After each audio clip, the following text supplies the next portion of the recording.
Hello there and good evening. One of the things that you might have noticed when you're using your computer lately is that it is running slowly, and rather than going out and buying a new PC, maybe you can't afford one at the moment, cost of living is tough, there are some quick things that you can do to ensure that your current hardware, your current PC, is in peak performance. And one of those that is underlooked is the fact to make sure that you've got all the latest Windows updates. Windows release updates, which allow the performance to be increased as well as bug fixes. But also, it's really important, particularly if you've had your PC a while, to ensure that your drivers are up to date. So if you go onto the Start menu and type in Windows Update, you'll see an option comes up for check for updates. If you click on that, this is well worth doing, even if you've got automatic updates set, because you will end up with some updates which just sit here, like this one here, this cumulative update for Windows 11, and also optional updates, particularly the driver updates, which can affect the performance of your PC. So if you click check for updates, and it will then search along on the internet, checking for the updates and see if there's anything extra you can get. So at the moment, even though we've restarted earlier on today, we have actually got a cumulative update for Windows 11 available here. You can click the eye, can't you? You can't click the eye at the moment, it's just telling you. So if I click download and install for this update, it will download it, and I can then leave it there in the background while it's downloading. It'll stick at 0% for a little while, and this will then be downloaded to your system. And ensuring your Windows system is up to date, this is Windows 11, is one of the best ways for free that you can ensure that your Windows system is running at peak performance. So the update takes a little while to get started, but then once it gets going, it should get going. So we're at 2% at the moment.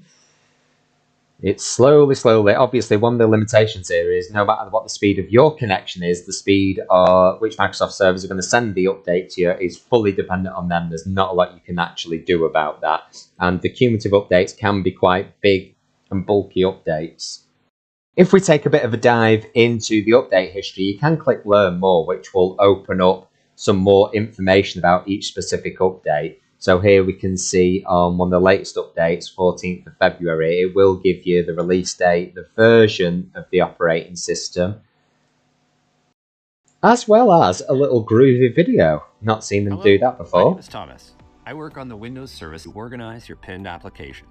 Okay. So we have got a nice little video update as well, but you can obviously read what the improvements are. So miscellaneous security updates to internal OS functionality, no additional issues for this release, and how it's been delivered. But basically that top bit gives you all you need to know about the improvements in that area. There'll be updates to the .NET framework, updates, so we've got another cumulative update there for Windows 11. So addresses known issues, security. So a lot will relate to security, but you will also find some that relate to performance as well, particularly if you haven't updated for a while. Cumulative security updates, again, they are a good idea to make sure your system is not only speedier, but is performing, is secure as well, so that you don't get infected with malware and things like that. Security update for vulnerability. As you can see, security updates are coming out all the time.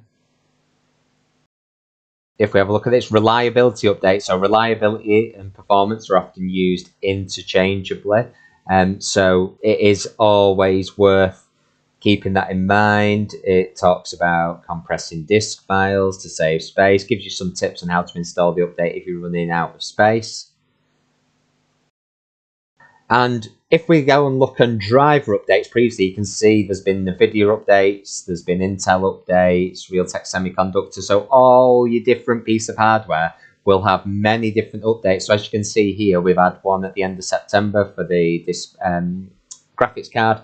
We've had Intel updates, so for the processor in November. So whilst the driver updates don't come out as often as the updates to the Windows software itself, you can see you do go through a flurry of them sometimes. So 31st of the 10th, 27th of the 10th, 26th of the 10th, 26th of the 10th, 26th of the 10th, 26th of the 10th, 25th of the 10th. So it is well worth doing regularly, because you can see some months there's nothing, some months there's the odd one, some months there's loads, but this will definitely help improve the performance of your system. So if we go back now, we're up to 4%. So this is quite a bulky update, so we're going to leave that one going. Once it has finished, we can click the install button next to it, and that will install it. Once all the updates are on, you've done everything you can do to use Windows updates to speed up your computer. So go and check it now. Even if you've got automatic updates on, this system has automatic updates configured, and as you can see, there are still actions that you have to take. Particularly driver updates, most of them will come down as optional, but in all 99% of circumstances, it is really important and beneficial performance-wise for you to install them. Hope that helps. Hope it speeds up your system a bit. Stay tuned for more tips on speeding up Windows. Take care, and we shall see you soon. Bye.